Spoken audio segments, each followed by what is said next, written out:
datang di sebuah perjalanan epik melintasi cakrawala sejarah. Pernah kali membayangkan sebuah negeri di mana seni karpet yang rumit, arsitektur masjid yang biru berkilau, dan pemikiran filsafat yang mendalam bersatu dalam satu bendera? Hari ini, kita tidak hanya membuka lembaran baru bab 10 buku pendidikan agama Islam kita. Kita sedang membuka gerbang menuju masa lalu yang megah. Kita akan menjelajahi Daulah Syafawi di Persia, sebuah imperium yang bukan hanya sekedar nama dalam peta sejarah, melainkan fondasi peradaban Iran modern. Bayangkan, sebuah tanah yang menjadi jembatan antara peradaban timur eksotis dan barat yang penuh rasa ingin tahu. Syafawi adalah jawaban atas bagaimana sebuah bangsa bisa bangkit dari puing-puing kekacauan menjadi mercusuar dunia. Kami berujung akan membawa kalian menyelami detail-detail yang jarang diceritakan, mulai dari denyut nadi politiknya hingga kehalusan budayanya. Bersiaplah, karena sejarah peradaban Islam di benua Asia adalah cermin besar bagi identitas kita hari ini. Teman-teman bayangkan, Daulah Syafawi ini seperti sebuah startup raksasa di zaman dulu. Mereka memulai dari komunitas kecil, tarekat, lalu melakukan rebranding besar-besaran menjadi sebuah negara. Jika kalian melihat gambar 10.3, perhatikan wilayah yang berwarna merah itu. Itu bukan sekedar arsiran warna, tapi pegunungan Zagros yang keras dan gurun yang luas.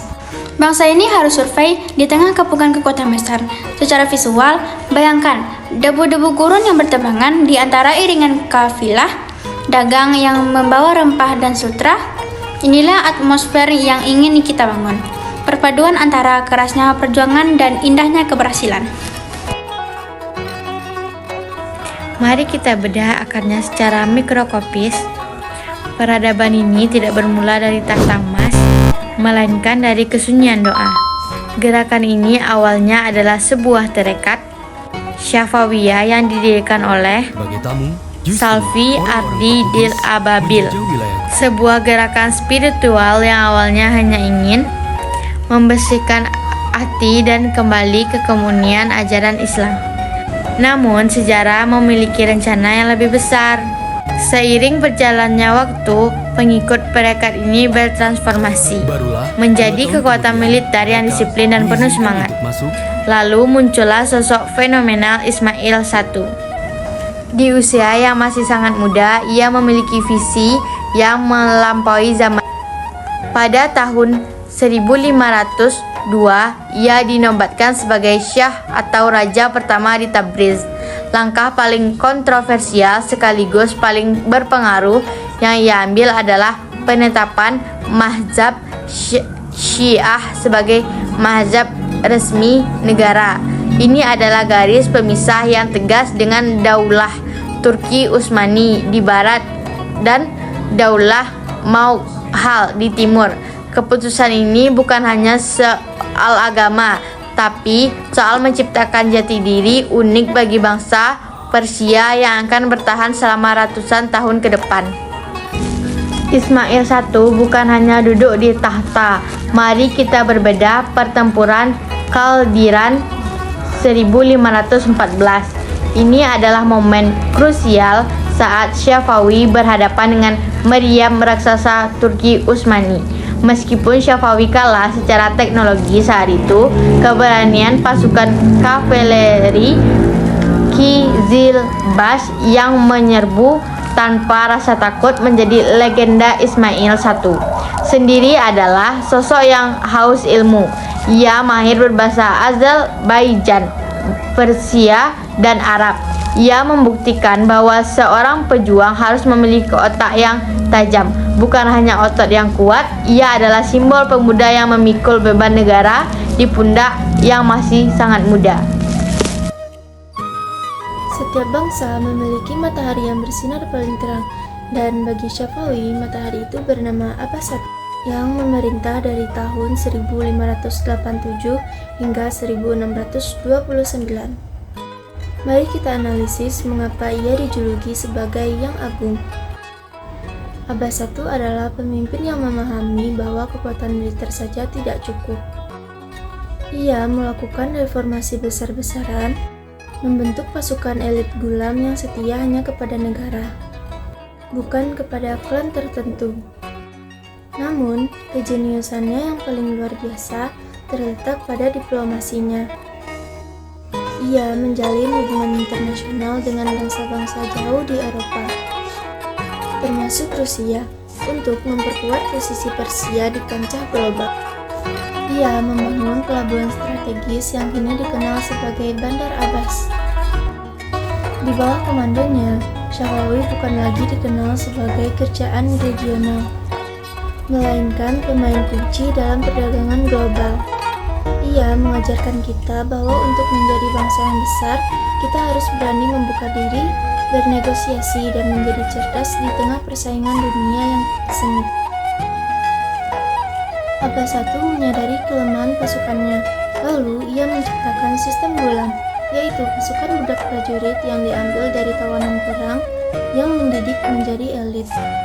Ini mirip dengan sistem kepelatihan atlet profesional saat ini. Mereka dibentuk dari nol untuk menjadi mesin tempur yang loyal. Dari segi diplomasi, Abbas I mengirim duta besar ke Inggris dan Belanda. Bayangkan, di tahun 1600-an, mereka sudah melakukan negosiasi perdagangan internasional yang rumit. Ini membuktikan bahwa komunikasi adalah senjata yang lebih tajam daripada pedang dalam memperluas pengaruh bangsa. Sekarang mari kita bicara tentang keindahan yang membuat dunia terpana. Abbas I tidak hanya membangun benteng, ia membangun Isfahan. Kota ini begitu indah sampai orang-orang menyebutnya Nisfajahan, setengah dari dunia. Bayangan kalian berjalan di alun-alun Naskah, dikelilingi oleh arsitektur masjid dengan ubin keramik berwarna biru langit yang berkilauan. Ini bukan sekedar pameran kemewahan, ini adalah pernyataan budaya. Kejayaan ini juga ditopang oleh ekonomi yang sangat kuat melalui industri karpet Persia yang legendaris. Karpet ini bukan hanya alas lantai, tapi karya seni yang rumit. Dikirim ke istana-istana seluruh dunia sebagai simbol status dan kemewahan. Selain itu, pasar-pasar tradisional menjadi pusat peradaban di mana ilmu pengetahuan seni lukis dan sastra tumbuh subur. Safawi membutuhkan ketika bangsa sejahtera secara ekonomi, maka seni dan pemikiran akan mencapai puncaknya. Mari kita masuk ke Masjid Sahah di Isfahan secara imajiner. Bayangan khutbah sebesarnya yang berwarna biru virus mengkilap di bawah sinar matahari. Setiap keramiknya dibuat dengan teknik Cudra Seka, menciptakan pola bunga geometri seolah-olah hidup. Lalu lihatlah karpet Safawi, memiliki kepadatan hingga 1 juta limpur per meter persegi. Warna diambil dari bahan alami seperti akar pohon dan kulit buah. Jika kalian meraba karpet itu, kalian tidak hanya meraba kain, tetapi meraba dedikasi pengajian bekerja bertahun-tahun demi satu helai mahakarya. 6. Seringkali sejarah kekuasaan yang besar membawa penindasan. Namun, Safawi di masa keemasannya justru menunjukkan wajah yang berbeda. Meskipun mazhab resmi telah ditetapkan, Abbas I memahami bahwa kekayaan sesungguhnya dari sebuah imperium adalah keberagaman rakyatnya.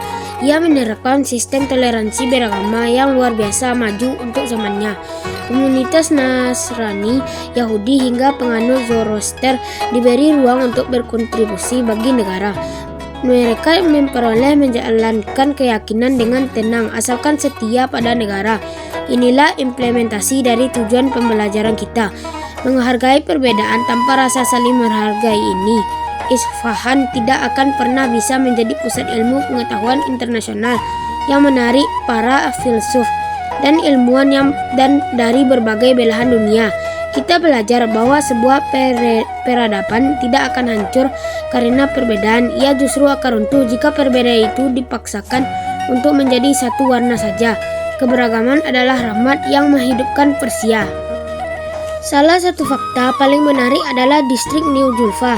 Abbas I sangat menghargai kemampuan berdagang orang-orang Armenia. Ia memindahkan mereka bukan untuk disiksa, tapi untuk diberi modal bisnis. Ia tahu bahwa keberagaman ekonomi akan menguatkan negara. Di sekolah-sekolah mereka saat itu, ilmu sains dari barat dan ilmu filsafat dari timur dipelajari secara berdampingan. Jika negara sebesar Syafawi saja bisa begitu terbuka, mengapa kita yang hidup di zaman modern ini masih sering bertengkar karena perbedaan kecil? Toleransi adalah investasi jangka panjang untuk perdamaian.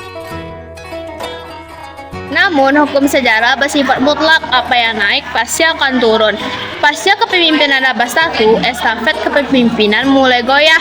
Munculnya pemimpin-pemimpin yang kurang kompeten, gaya hidup mewah yang amoral, serta konflik berkepanjangan dengan Daulah Turki Utsmani mulai menggerogoti stabilitas negara. Lemahnya semangat juang pasukan militer akhirnya membuat daulah ini runtuh pada tahun 1736 di tangan Nader Shah. Ini adalah pelajaran pahit bagi kita. Kuat apapun fondasi yang dibangun, ia akan runtuh jika moralitas dan kompetensi pemimpinnya hilang.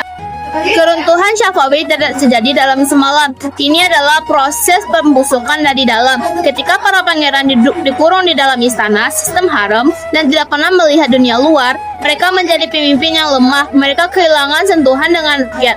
Gue Sakir, setelah mendengar kisah ini, menurut kalian apa tantangan terbesar bangsa Indonesia agar tidak mengalami kemunduran seperti Daulah Syafawi?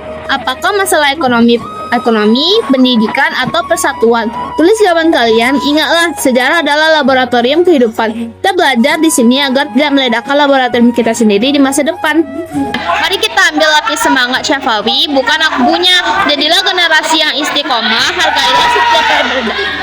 Hargailah setiap perbedaan di sekitar kalian dan gigilah dalam menuntut ilmu demi masa depan Indonesia yang lebih gemilang. Saya Davis Kamelia mewakili kelompok saya. Pamit undur diri. Assalamualaikum warahmatullahi wabarakatuh.